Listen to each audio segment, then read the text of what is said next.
In the dark, winding Lyman Forest, silent combat once again unfolded. Narrow roads cut through dense trees provided a favorite route for enemy troops to sneak in small groups, hoping the natural cover would conceal their movements. But this time, SIGNUM battalion pilots had been monitoring every approach route from the start. From high above, drone sensors scanned the heat signatures and silhouettes of slow-moving military vehicles, attempting to penetrate Lyman Forest. The enemy moved in small formations, using vehicles as a means of quick penetration before disappearing into the trees. But their attempts were clearly visible, and a vulnerable point was identified.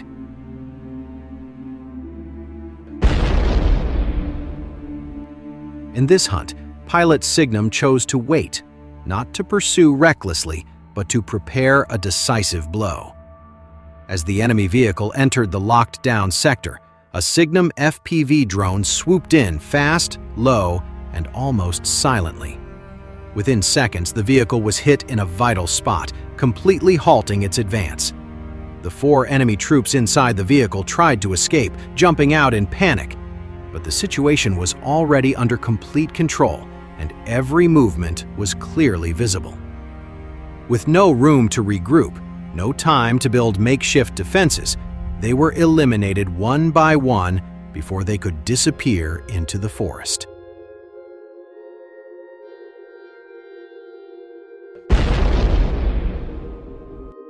In the same area, the operation didn't stop at a single target.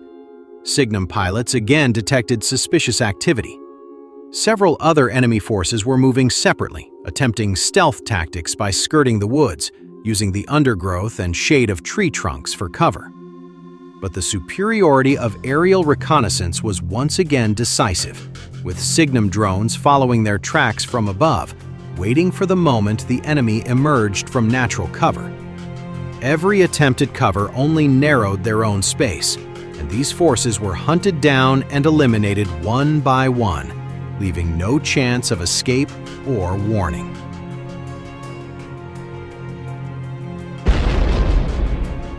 In this clean, measured operation toward Lyman Forest, the message was reiterated. Armor, cover, and darkness were no longer guarantees of safety. With constant aerial surveillance and high-precision FPV strikes, the SIGNUM battalion demonstrated that any infiltration attempt, no matter how small, would be detected and stopped. Roads once considered safe were now traps, and the forest relied on for protection became deadly hunting grounds.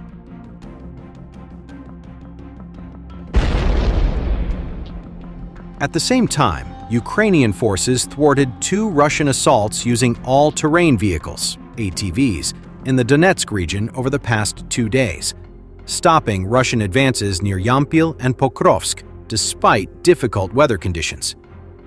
As per the ground forces report on January 6th, the Ukrainian Defense Forces repelled a Russian assault attempt involving ATVs toward Yampil.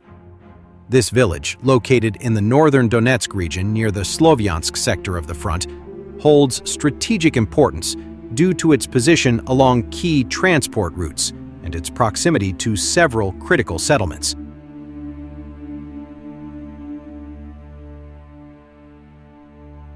According to a Telegram report, Russian forces attempted to exploit severe weather conditions, heavy snowfall, strong winds, and near-zero visibility to move an assault group undetected. Due to the poor weather, aerial reconnaissance was limited, and Russian troops apparently expected to pass through covertly. Despite these conditions, Ukrainian forces detected the assault group advancing along the road to Yampil. Drone operators from the SIGNUM battalion were immediately deployed, operating in coordinated pairs.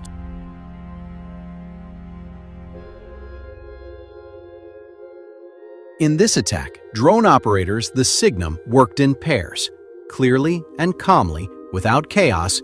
Coordination, experience, and consistency produced results, the report, accompanied by a video, said. Drone footage, which could not independently verify for time or location, shows the moment the assault was repelled. The assault was stopped, Enemy manpower was eliminated. Enemy equipment was burned.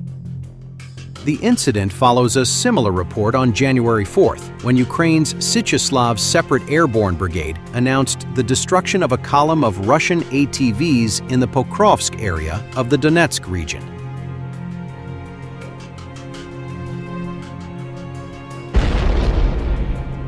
At the same time, that assault was also documented by Ukrainian drone footage.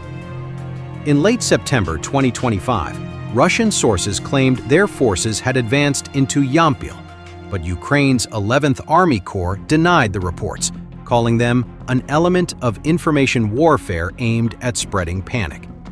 Ukrainian officials stressed that Yampil remains under the control of the Armed Forces of Ukraine, AFU, and that all sabotage attempts have been swiftly neutralized.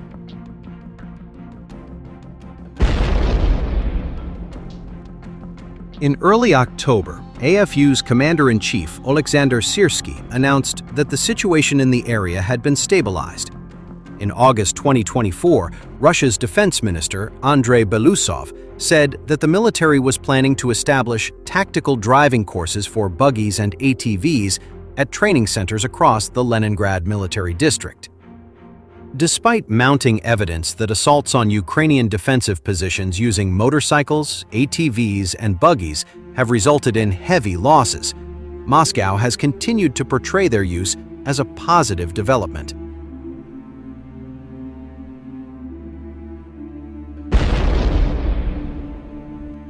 Announcing the new training initiative, Belousov said such vehicles were in high demand on the battlefield and had proven successful and effective for assault operations, troop rotations, cargo delivery, and medical evacuations.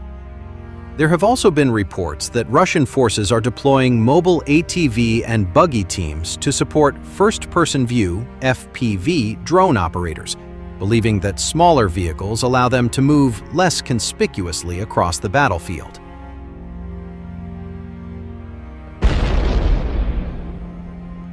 The Defense Express outlet reported that several pro-Kremlin military bloggers suggested the creation of dedicated driver courses signaled a broader transition within Russia's armed forces toward greater reliance on motorcycles and buggies. Belousov's remarks came on the same day that paratroopers from Ukraine's 79th Air Assault Brigade published footage showing how they repelled a large-scale Russian assault near Kurakove in the Donetsk region.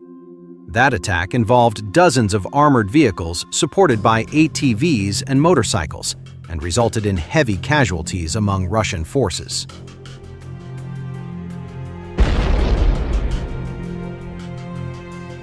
Historically, the Russian military made use of lightweight vehicles and motorcycles, but largely abandoned them around 2011, citing the absence of a clear operational concept or doctrine for their employment. In early July 2024, the Russian military-focused website Top War reported that new deliveries of the Aerofei lightweight all-terrain tactical vehicle had been received by units of the Russian Combat Army Reserve, BARS, operating in the Zaporizhzhia region. The vehicle was originally designed for Russian special forces.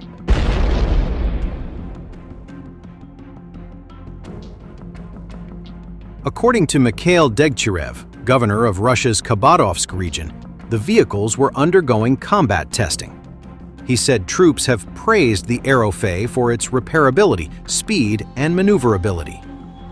While all delivered vehicles had been sent to frontline units, Degtyarev added that additional